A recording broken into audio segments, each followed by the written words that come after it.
this is from a hip-hop duo who, to my knowledge, aren't massively well-known. They go by Alltta, and they went hugely viral recently with a track they made with Jay-Z's voice rapping in it, except that it wasn't Jay-Z, it was AI. So if you haven't seen this, this is the clip, and you can have a listen. This is what we're talking about. Yeah.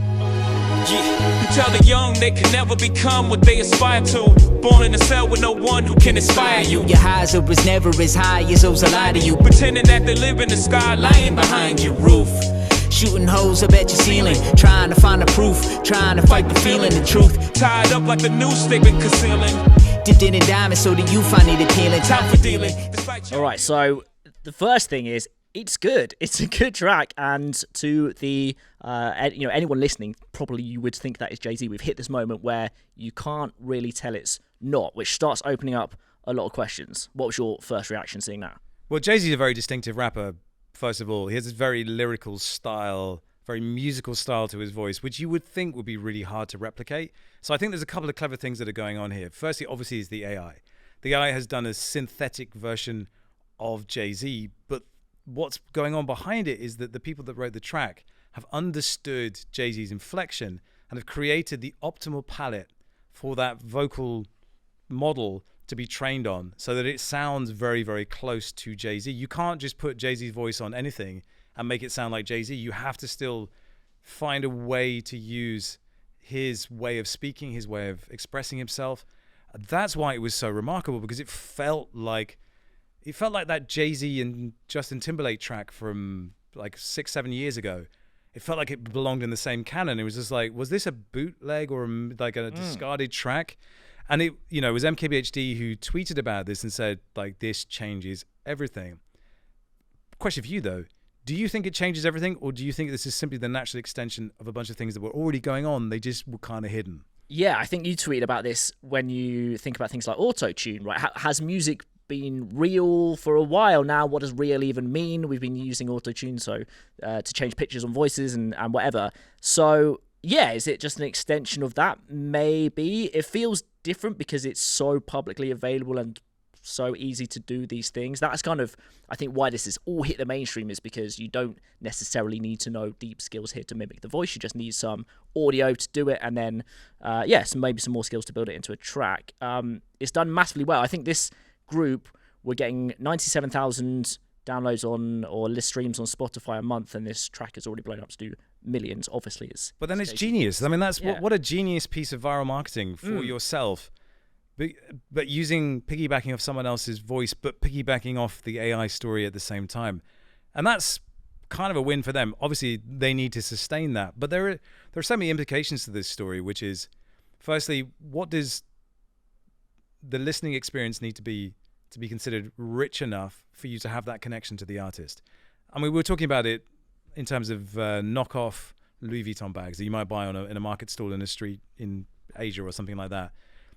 For someone who wants to be, part of that brand experience, signals socially that they have a Louis Vuitton bag. To them, it's no different. They belong to that club. They bought a knockoff, okay. But for the brand itself, does that consumer then have in their minds a feeling of what it would be like to own a real one? And does that bring them closer to it? Or do you simply cut all that off and say, this is no good for business? My feeling is the latter.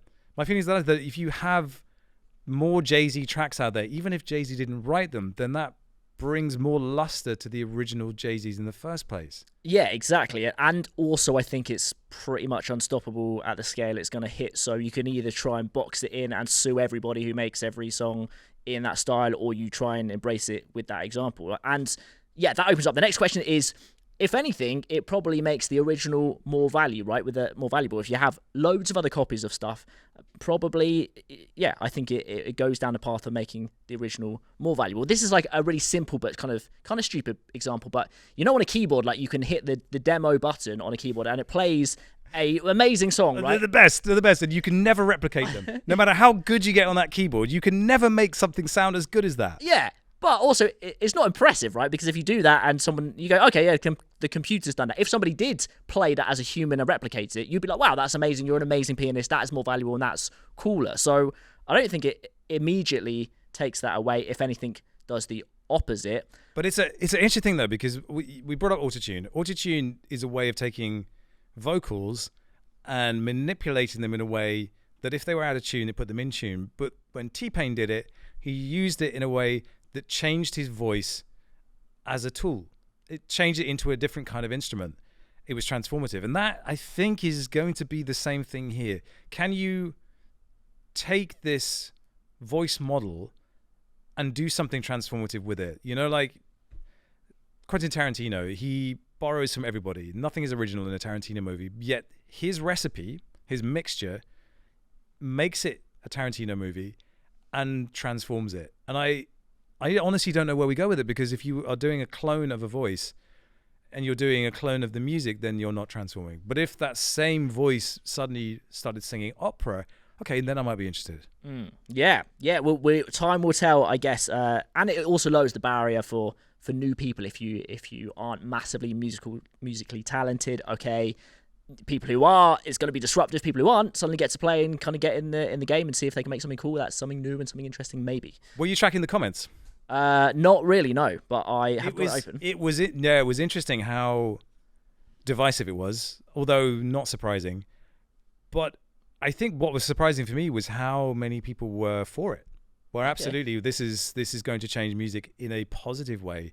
And of course, you get the voices that are against it because they think this is blasphemy and it's going to cut to the heart of everything we know about truth and artistry and the creative expression. Like, what can we trust? We were talking before the podcast about proof of authenticity. How do you anchor a piece of work in some untamper-proof version of authenticity? Blockchain purports to be one way of doing that. I've spent the last 2.5 years covering crypto and blockchain, and it has its faults, but this is one of the things it's supposed to be really good at. So if there's a moment for blockchain to put its hand up and say, yes, we could provide the technology that anchors proof of authenticity for a Jay-Z track or an Eminem track on the blockchain so that you as a purchaser of that could know, well, this is the moment. But I mean, blockchain has historically been really good at shooting itself on the foot. Yes, well, exactly. And yeah, that's another conversation to go down. But yeah, maybe that is the use case to prove something digital is actually real. Maybe that's it.